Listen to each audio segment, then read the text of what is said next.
Keadaan Keselamatan Pasukan Batalion Malaysia Malbat 85012 bagi misi pengaman Pasukan Interim Pertubuhan Bangsa-Bangsa Bersatu UNIFIL di Lubnan dilaporkan terkawal dan stabil walaupun berdepan situasi yang boleh mencetuskan risiko keselamatan.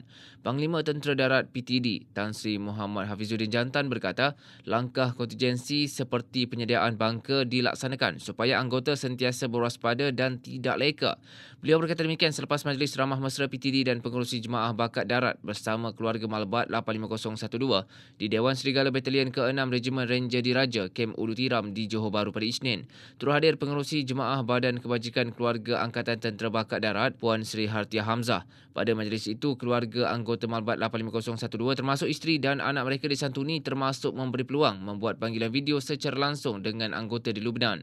Keluarga anggota Malbat 85012 turut menerima sumbangan selain bantuan kebajikan diberi kepada ahli keluarga anggota Tentera Darat Malaysia TDM yang diuji masalah kesihatan.